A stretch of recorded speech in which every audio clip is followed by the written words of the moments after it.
दादा विना आपली कॅनरीची सभा कधी आपली होईल असं कधीही मनाला वाटलं नाही. आज दादा आपल्यामध्ये राहिलेले नाही. एक काम करणारा नेता, शब्द दिल्यानंतर शब्दाला जागणारा नेता आणि एखाद्या सर्वसामान्य कार्यकर्त्यासाठी पुढचा कितीही मोठा नेता असला तर त्याला अंगावर घेणारा नेता आज आपल्यात राहिलेला नाही. दादांची आठवण निश्चित प्रकारे आज आपल्या सर्वांना आहे आणि आज दादांच्या जाण्यानं ही पोटनिवडणूक होत आहे. या निवडणुकीसाठी उभा असलेल्या आपल्या उमेदवार, सर्वपक्षीय उमेदवार सुनेत्रा वहिनी पवार यांचं जे चिन्ह आहे घड्याळ, या घड्याळावरती आपण तिथं बटन दाबावं ही विनंती करण्यासाठी, आपल्या सर्वांचा आशीर्वाद घेण्यासाठी स्वतः सुनेत्रा वहिनी पवार आज आजच्या या प्रचार सभेसाठी उपस्थित आहे. बंधून आज हा प्रचाराचा नारळ आहे. आज आपल्या सगळ्यांना माहिती आहे, आज सगळे पाहिल्यानंतर आज समोर दिसत आहेत ते माझ्या ह्या लाडक्या बहिणी आहेत. या लाडक्या बहिणींचा भाऊ ज्या नेत्यानं माझ्या या लाडक्या बहिणींसाठी अनेक योजना आणल्या, लाडक्या बहिणींसाठी योजना आणल्या, अनेक माझ्या महिला बचत गटांसाठी असू द्या किंवा माझ्या इथल्या शेतकरी बांधवांसाठी अनेक योजना आणल्या. या भागाचा कायापालट केला. त्या निश्चित प्रकारे दादांची आठवण आज आपल्या सर्वांना आल्याशिवाय राहत नाहीये. मला आपल्याला एक विनंती करायची आहे. इथं व्यासपीठावर सर्वच पक्षाचे नेते आहेत. माझ्या अगोदर भारतीय जनता पार्टीचे अविनाशजी असतील किंवा शिवसेनेचे असतील, मला माहित नाही, आमच्या ताई असतील, शिवसंग्रामच्या आमच्या मेटेताई असतील किंवा माझ्या अगोदर सर्वच पक्षाचे, मी परत एखादं माझ्याकडून नाव राहत नाही, सर्वच पक्षाचे आज सुनेत्रा वहिनींना पाठिंबा सर्वांनी दिलेला आहे. कुठेतरी आज आपण पाहतो, मला सगळ्या बहिणींना एक विनंती करायची आहे की आज दादांनी राज्यासाठी तर खूप काय केलेलं आहे, पण आज राज्याबरोबर करताना आपल्या बारामतीसाठी मध्ये काय केलेलं आहे. पूर्वी बारामती काय होती, आज बारामतीमध्ये बदल झाला का नाही झाला, तिथं आज आपण सहज फिरायला गेलो. आज आपण झाडापासून प्रत्येक फांदीपासून आज काळजी घेणारा नेता आज आपल्यामध्ये नाहीये. आज निश्चित प्रकारे त्या झाडांना पण वाटत असेल की दादा कधीतरी तिथं येतील, कधीतरी कुणाला तर काहीतरी बोलतील. आज निश्चित प्रकारे दादांची आठवण आज आपल्या सर्वांना आहे. आज तुम्हा सर्वांना माहित आहे की ज्यावेळेस दादांचा अपघाती निधन झालं, दादा आपल्यातून गेले. दादा गेल्यानंतर तिसऱ्या चौथ्या दिवशी आमचे सगळे आज इथं आमदार पण बरेचसे हजर आहेत. आदरणीय वळसे पाटील साहेब इथं हजर आहेत. आम्ही सर्वांनी त्यावेळेस सगळे वहिनींना सांगितलं की आज दादा गेल्यानंतर तुम्हाला ही जबाबदारी घ्यावी लागेल, तुम्हाला पक्षाचं प्रमुखपद घ्यावं लागेल, राज्याचं उपमुख्यमंत्रीपद घ्यावं लागेल. सुनेत्रा वहिनी अजिबात तयार नव्हत्या. त्यांनी स्पष्टपणे आम्हाला नाही म्हणून सांगितलं. आम्ही सर्वांनी त्यांना विनंती केली, हे तुम्हाला तुमच्यासाठी नाही परंतु या राज्याच्या जनतेसाठी, या राज्यातील आमच्या शेतकरी बांधवांसाठी, आमच्या या राज्यातल्या शेतकरी कष्ट करणाऱ्या आमच्या महिला भगिनींसाठी तुम्हाला ही जबाबदारी घ्यावीच लागेल. आणि तुम्हाला ह्यासाठी घ्यावी लागेल दादांची स्वप्न, दादांचा विचार आपल्या सर्वांना राज्यामध्ये पोहोचवायचा आहे. तुम्हाला ही जबाबदारी घ्यावी लागेल. आणि वहिनींनी तुम्हाला मी सांगतो अत्यंत दुःखी अंतकरणाने आमच्या सर्वांच्या आमदारांचे आग्रह करतो ही खरं तर जबाबदारी घेतली. तर निश्चित प्रकारे आज वहिनी राज्य पक्षाचे अध्यक्ष आहेत, राज्याचे उपमुख्यमंत्री आहेत.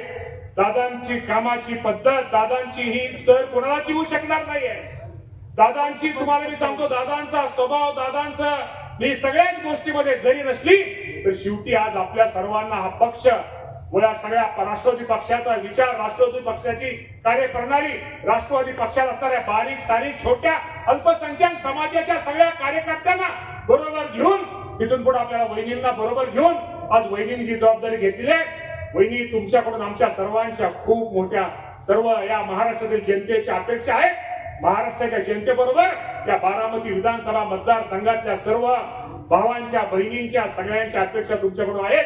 तुम्ही निश्चित प्रकारे आज गेली 2-2.5 महिने तुमची काम करण्याची पद्धत पाहिली, तुमची भाषणाची, तुम्ही बोलण्याची सर्वांनी शैली पाहिली. निश्चित प्रकारे तुमच्यामध्ये सुद्धा एक कुठेतरी अजितदादा पवार साहेबांचं कुठेतरी प्रतिबिंब, एक दादांचा विचार, दादांचा वारसा हा तुमच्या बोलण्यातून, राहण्यातून, वागण्यातून निश्चित प्रकारे आमच्या जनतेला दिसतोय. त्या अपेक्षा तुम्ही निश्चित प्रकारे भविष्यामध्ये पूर्ण होईल, निश्चित प्रकारे करचाल. आज बारामतीच्या परिसरात मला जनतेला एक विनंती करायची आहे की वहिनी वळसे पाटील साहेब इथं सभा विभाग घेऊन मोठ्या सभा घेऊन काय करायचं नाहीये. प्रत्येक गावामध्ये प्रत्येकाने आपला वार्ड सांभाळायचा आहे, आपलं गाव सांभाळायचं आहे, वस्ती सांभाळायची आहे. आपल्याला फक्त जास्तीत जास्त मतदान आपल्या भागात आपल्या वार्डात कसं होईल जेणेकरून सुनेत्रा वहिनीला दादांना खरंच आपल्याला श्रद्धांजली व्हायची असेल, खरंच दादांनी आपल्यासाठी काहीतरी केलं असेल तरी आपल्याला सुद्धा काहीतरी दादांसाठी काहीतरी आपण या पवार कुटुंबियांचं सुनेत्रा वहिनींचं काहीतरी आपण देणं लागतो. त्या उद्देशानं निश्चित प्रकारे प्रत्येकाने आपापली जबाबदारी सांभाळली पाहिजे. विनाकारण एखाद्या जारगडवाडीच्या माणसाने माळेगावला जायची कारण नाही किंवा माळेगावच्या माणसाने सोमेश्वरला जायची कारण नाहीये किंवा करावाड्याच्या माणसाने जायची कारण नाही. अरे आपलं गाव सांभाळा, वार्ड सांभाळा आणि खरंच तुम्हाला दादांबद्दल प्रेम होतं, घरात जा, पाहुणे रावळे बाहेर जे मतदार असतील, नोकरीच्या निमित्तानं बाहेर गावाचे मतदार असेल त्या सर्वांना बोलवा, विनंती करा. हे निवडणूक महत्वाची आहे. अरे जो दादा वरून बघत त्या दादाने आपल्यासाठी काहीतरी केलं असं दादांना वाटलं पाहिजे. आज जरी मी या जगात नसलो तरी ही जनता माझ्या कुटुंबाला मला वृत्ती विसरत नाही हे निश्चित प्रकारे तुम्ही मतपेटीत दाखवून द्या.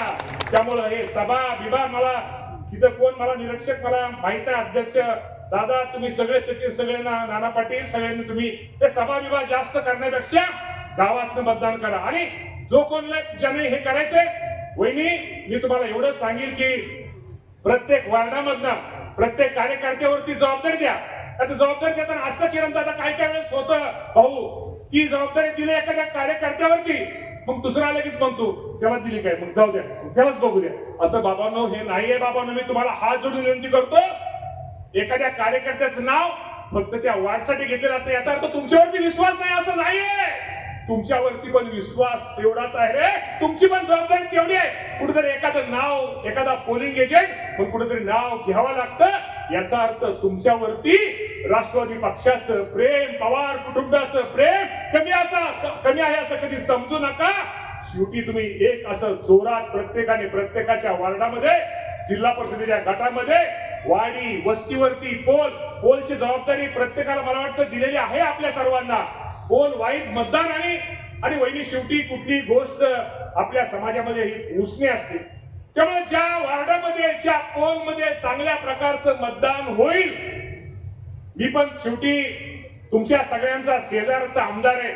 कारण ज्या वार्डामध्ये आमच्या सगळ्यांचं लक्ष राहणार आहे ज्या गावामध्ये चांगल्या प्रकारचं मतदान ज्या बारामती शहराच्या वार्डामध्ये ज्या प्रभागामध्ये मतदान जास्त होईल ते कुठे एका व्यक्तीमुळे जास्त होणार नाहीये, एका नेत्यामुळे जास्त होणार नाहीये, एखाद्या दूध संघाच्या डायरेक्टरमुळे गावच्या सरपंचामुळे जिल्हा परिषद सदस्यामुळे पंचायत सदस्यामुळे जास्त होणार नाही. ती एक प्रक्रिया आहे त्यामध्ये तुमच्या सगळ्यांचा त्यामध्ये वाटणार आहे. त्यामुळे एक महत्वाचं आहे, एक मतासाठी तुम्ही प्रयत्न करा. एक मत तुम्हाला मी सांगतो खरंच तुमचं दादांवरती प्रेम आहे, खरंच तुमचं पवार कुटुंबावरती प्रेम आहे तर उद्या बारामती विधानसभा मतदारसंघामध्ये असं मतदान करा आणि तुमच्या मतदानाचा आवाज मुंबईला नाही तो दिल्लीमध्ये पोहोचला पाहिजे असं एक चांगल्या प्रकारचं मतदान जेणेकरून करा. तरच तुम्ही खरं तर दादांना श्रद्धांजली वाहेल. आणि हे तुमच्यातले एकमेकाचे मतभेद गावातले गट तट सोसायटीचं भांडण ग्रामपंचायतीचं भांडण गावकीचं भांडण भाऊकीचं भांडण बांधाचं भांडण सोसायटी हे सगळं बाजूला ठेवा. त्यामध्ये कुठेही करू नका. तुमच्या सगळ्यांवरती जरी एखादा कार्यकर्ता चुकून वहिनीच्या कानाला लागला, चुकून जयदादाच्या कानाला लागला किंवा पारदादाच्या कानाला लागला याचा अर्थ तो कानाला लागला त्याच्यावरच फक्त प्रेम आहे असं अजिबात समजू नका. ही मंडळी पण खूप हुशार आहेत रे बाबा. त्यांना कळतं कोण कानाचा आहे कोण कामाचा आहे कोण गाडीत बसला कोण ह्यात बसला हे सगळं कळतं. त्यामुळे तुम्ही मनात अजिबात आणू नका. आणि आमच्या लाडक्या बहिणींनो तुमची तर इतकी मोठी जबाबदारी आहे की तुम्हाला माहित आहे की तुमच्या लाडक्या बहिणीसाठी या लाडक्या भावाने काय काय केलंय. हा लाडका भावाचा एक वैशिष्ट्य लाडका भाऊ जास्त प्रसिद्धी करत नव्हता, जास्त टीव्ही मीडिया समोर येत नव्हता, परंतु माझ्या लाडक्या बहिणीला स्वतःच्या पायावरती त्याने कुठे आर्थिक हातभार लावला पाहिजे यासाठी या नेत्यांनी खूप काही गोष्टी बचत गटाच्या बाबतीमध्ये असू द्या महिला भगिनींच्या बाबतीमध्ये असू द्या त्यासाठी केलेले आहेत. माझे इथं सगळे शेतकरी बांधव आहे. तुम्हा सर्वांना माहित आहे की शेतकरी माझा अडचणीत आहे, शेतकरी माझा संकटामध्ये आहे. या शेतकऱ्याला मदत करायची असेल तर या 7 शेतकऱ्यांसाठी कर्जमाफी सारखी एक चांगल्या प्रकारची धोरण योजना केली पाहिजे। ही कल्पना देवेंद्र फडणवीस साहेब, एकनाथ शिंदे साहेबांबरोबर जास्त यामध्ये जास्त या शेतकऱ्यांसाठी मदत करणारा कुठला नेता होता तर त्याचं नाव होतं अजितदादा पवार, हे त्या नेत्याचं नाव होतं रे बाबा। तर शेतकऱ्यांसाठी असू द्या, कामगारांसाठी असू द्या, माझ्या महिला भगिनींसाठी असू द्या, सर्वांसाठी काम करणाऱ्या नेत्यांची आठवण आपल्याला सगळ्यांना करायचं असेल तर आपण ह्या निवडणुकीमध्ये चांगल्या प्रकारचं मतदान हे सुनेत्रा वहिनीला आपण सर्वांनी द्या, ही विनंती करण्यासाठी खरं तर आजची प्रचार सभा आहे। त्यामुळे मला तुम्हाला कळकळीची विनंती करायची आहे की तुम्ही तुमच्या घरातल्यापेक्षा तुम्ही प्रत्येकाने स्वतःच्या घरच्या बरोबर कुणी बाहेर गावचं मतदान असेल, शेजारचं मतदान असेल, कोणी बाहेर गावी गेलं असेल, त्याला फोन करा, त्याला बोलवून घ्या आणि जास्तीत जास्त कसं मतदान आपल्या भागामधनं होईल यासाठी बाबांनो प्रयत्न करा। आणि यासाठी सुनेत्रा वहिनीने एक चांगल्या प्रकारचं मतदान आपण सर्वांनी करा, ही आपल्या सर्वांना विनंती करतो आणि थांबतो। धन्यवाद। जय हिंद, जय महाराष्ट्र। धन्यवाद मामा।